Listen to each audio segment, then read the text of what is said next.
What's good, YouTube? Welcome back to our YouTube channel. Today I have another video in our series of looking at some of the top prospects, or projected prospects that is, for this year's 2022 NBA draft. Today we're going to be looking at JD Davison. He should be one of the top, guard prospects in this year's draft class. Going to be looking at, some of the things that he's good at, some things he needs to work on, and kind of just, what to expect from him in this upcoming college season. More importantly, I want to hear what you guys have to say about him, so make sure you leave your thoughts down in the comment section below. Let me know what you think of JD and his game, and with that being said, let's get into the video.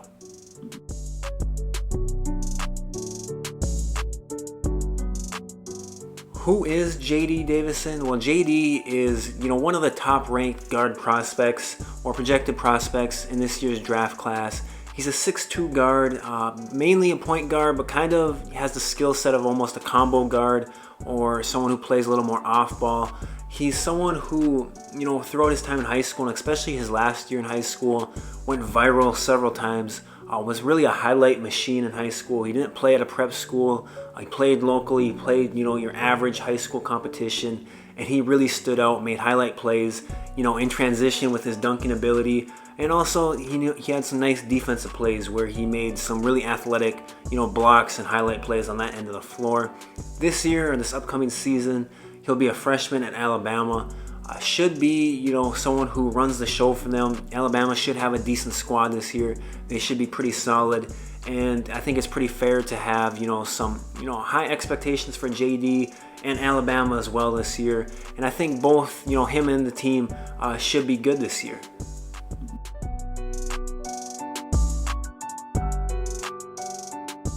So what are some of the strengths or things that JD does well that makes him one of the top ranked, players in this year's draft class?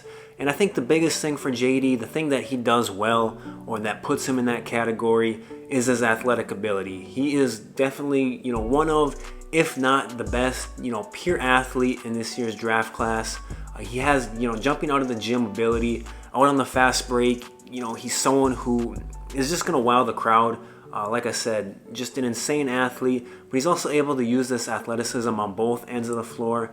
Like I said, offensively, we know what he can do around the rim, but defensively, he's not necessarily someone who is, like an on-ball defender or a great on-ball guy, but he's someone who I think can, roam and make plays with that athleticism, whether it's, jumping passing lanes or someone for only being 6'2", can really protect the rim well for someone of his size and the position that he plays.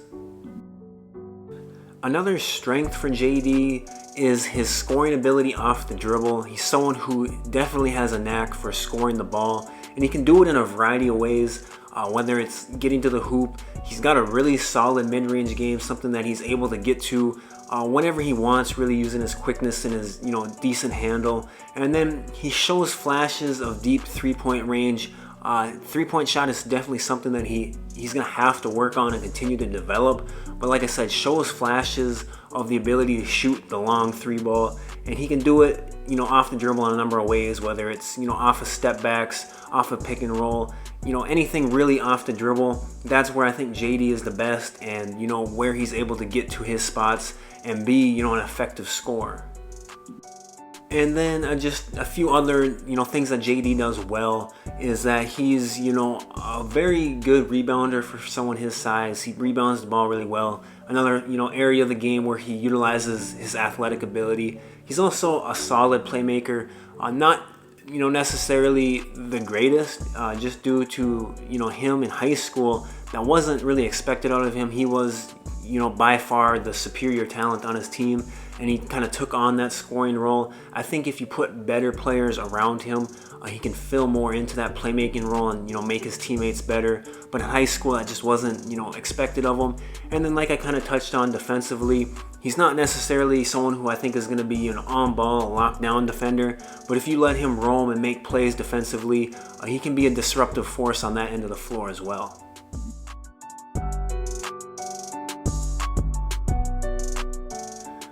There are definitely some weaknesses or things that JD is going to have to work on in his time in college.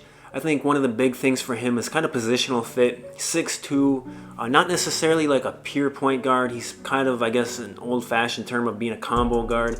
Someone who probably, excels more at scoring the ball than, being someone who can, facilitate an offense. I know the NBA is moving, that way to more scoring guards, but still at only 6'2", he's a little short for the, even the point guard position, let alone being kind of more in that two-guard build. And so finding that right positional fit and the right scheme for him, I think that's going to be big for JD. Another thing that JD needs to work on is, his overall jump shot. Like I said, can show flashes of the ability to knock down, deep three-pointers and being, a good, three-point shooter, but still inconsistent. And then the big thing, I guess, would be just his overall, shot selection. And like I kind of touched about in the strengths, he was kind of a ball stopper in high school. Now, like I said, he was, by far, the best player on his team. He was the offense, I guess you could say. And so he was never really expected to be, a pure point guard or someone to facilitate the offense. And so he's going to have to, in college, clean up his shot selection, fill more of that point guard role, and just, get himself more into being, someone who could, like I said, facilitate the offense and be a playmaker for others and not just be strictly, a scoring guard. And then the last thing that I think he probably needs to work on is adding some muscle and getting in better shape. I know it's kind of crazy to say for someone, as athletic as him, but he does need to put on some muscle. And I'm not going to show the photos, but if you go to his Instagram, he's uploaded a few photos that don't necessarily look like he's like someone who's, in the best shape for someone as athletic as he is. And so I think, he's going to have to get a little more serious about getting in, the weight room and becoming serious about that part of his game so he can, not only, maximize his, athletic potential now, but, have a long, healthy NBA career as well.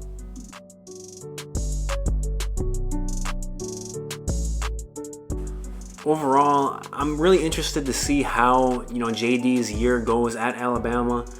Maybe it's a lazy comparison, I'm not sure. But to me, he kind of reminds me of someone like Colin Sexton, who also played at Alabama for a year. Both, smaller, shorter, point guards with crazy athleticism who are more score-first guards. And Colin had, a decent year at Alabama, and he's had, a good NBA career so far, but, he's still kind of in that mold of being that undersized scoring guard, and I think that's kind of the role that JD could eventually fill in the NBA. It's not, a bad career to have by any means, but, maybe it's, below, I think, some of the internet's expectations for him, and so it'll be interesting to see how he does at Alabama and, where he ends up getting picked, eventually in the NBA draft. Leave your thoughts down in the comment section below.